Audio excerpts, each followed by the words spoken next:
राजा इतने अमीर हैं कि भिखारियों को सिक्के नहीं देता, बल्कि चिकन बिरयानी खिलाता है और उनका हाथ धोने के लिए स्पेशल पानी देता है।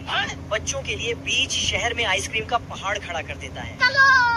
गधा के पैरों के साथ साथ पहियों में भी जूते पहना देता है और दूध के बोतल की डिलीवरी करता है, लेकिन गुब्बारे में बांधकर। इस कुत्ते को बहुत खुजली होता है, इसलिए राजा ने इसके लिए खुजलाने का मशीन लगा दिया है।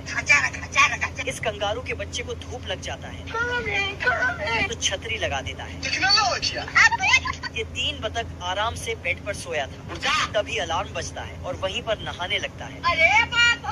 राजा इन बीवर को भी खेलने के लिए स्पेशल सुविधा दिया है। सुबह होते ही गिलहरी पेड़ से निकलता है और राजा द्वारा दिए गए फ्री मूंगफली का लाभ उठाता है।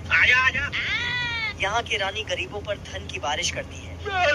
ये है यहाँ के वेरी कंफर्टेबल ट्रॉली बस, एक सिक्के में आराम का सफर देता है। मोटा भाई बिना पेट्रोल का गाड़ी चलाना सिखा रहे हैं। उतरिया डॉग को चिढ़ाती मोटा भाई का काम चालू हो जाता है।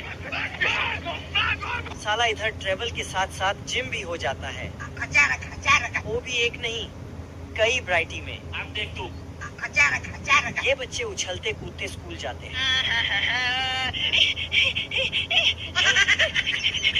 साला यहाँ 2050 का शूज का आविष्कार भी हो गया।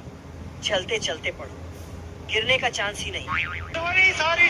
पेपर लवर के लिए बेस्ट है। मंडप में बैठा रह गया और पंडित जी हनीमून पर चले गए। ये साला जादूगर स्टंट दिखाते दिखाते पूरा देश का चक्कर लगा लेता है।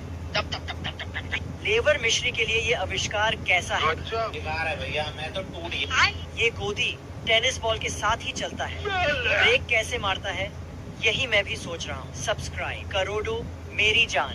हाँ, बैंगन से अंडे निकलते हैं, सेब सूखने का काम करते हैं, तरबूज में पानी उबलते हैं, कद्दू रेडी है खाने के लिए। साला ये जग का सेब खुद बना देता है। कंकाल जीने की कोशिश कर रहे हैं। इस गांव का नाम उल्टापुर है। आदमी हाथ की सफाई से कोल्ड ड्रिंक बना देता है। ये तो मेरे बाएं हाथ का खेल रहे बाबा। भाई सब थोड़ा लिमिट में है। डॉक्टर बुखार पड़ने पर ठीक मानते हैं। मरीज को लात से इलेक्ट्रिक शॉक दिया जाता है। काम क्या हुई? अब तुम ठीक हो गए। थैंक यू सर जी। आदमी 400-500 की स्पीड में ऐसे ही भागने लगता है। सूरज मामा एक फूंक में जमीन चीर देते हैं। रुक, तेरे को बताते। भाई साहब को सोने दो। इसका असर पूरे गांव में दिखा, लेकिन इस भाई साहब को कुछ पता ही नहीं चला। यो क्या चीज है बे? फिर मोटा भाई ने पता लगवा दिया।